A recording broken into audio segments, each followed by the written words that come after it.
Македонија на есен ја очекуваат локални избори, на кои граѓаните ќе одлучуваат за тоа кој ќе им ја води општината во следните 4 години. Како што се приближува времето за избори, меѓу политичките партии се чувствува се поборбена атмосфера. Активностите на терен и средбите со избирачите се интензивираат. Граѓаните пак имаат своји очекувања и желби од општинските власти. Во анкета ги запрашавме гостиварци што според нив треба да биде приоритет во работата на новиот градоначалник.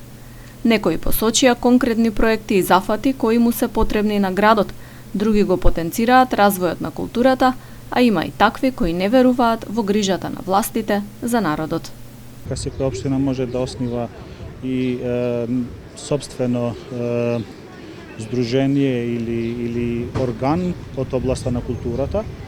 Така да тоа треба да нормално да помине преку советот на општината и дека натаму и дека на тој начин би се оживнал малку културниот живот во градот.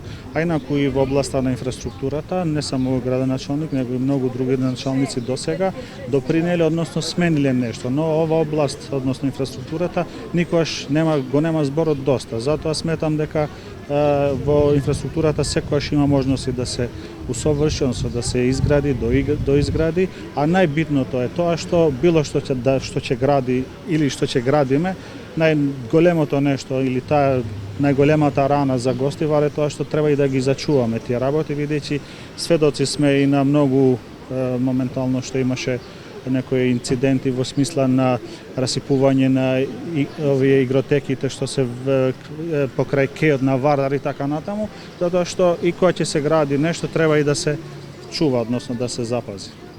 Треба многу нешто да се прави, ама многу е битно од централната власт.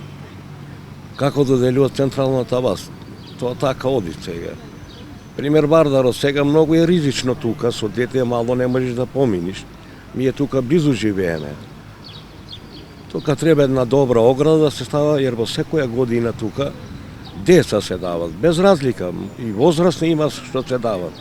Значи има многу работи да се работи во Гостивар. Централната власт ако му додели нешто да направи, тој ќе направи, ако не, нема што да направи. Не може тој сам како единка да пробие, тоа е многу битно. Значи, моментално за Гостивар, еве за Гостивар ќе кажам, уште ниједна фабрика не се отворила овој народ да се запосли. Што ќе останам јас како пензионер или некој сличен како мене пензионер? Младоста што ќе прави? Недостаje му градско купатило и градски ПЦ. Се доаѓаат луѓе во село, не може тој само да влезат брама во некоја продавница да излезе по нушна. Јас се извинувам, вака што морам да се изразувам.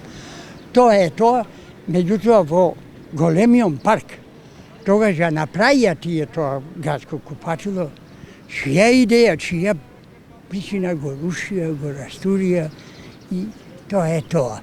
Е потребно на градот е многу е потребно, само не работат ништо, да ви кажам право. Секој за кога доаѓа тоа изборите, тогаш трчат, али ништо не прават така. Прво смеќите, не можете од смеќите да заминеш таму за село кога одиме нагоре. Вода немат, патиште немат, ништо немат. И ништо нема да се прави. Само обетуваат ништо. Обеќаваат, али ништо не прават. Локалните избори ќе се одржат во октомври, но точниот датум допрва ќе се утврди. Според најавите кои дојдоа досега, изборите ќе бидат распишани на крај на јули или на почетокот на август, односно во последните 90 дена, а најрано 70 дена од истекот на мандатот на градоначалниците. Согласно ова, можни датуми за првиот круг се 3, 10 или 17 октомври.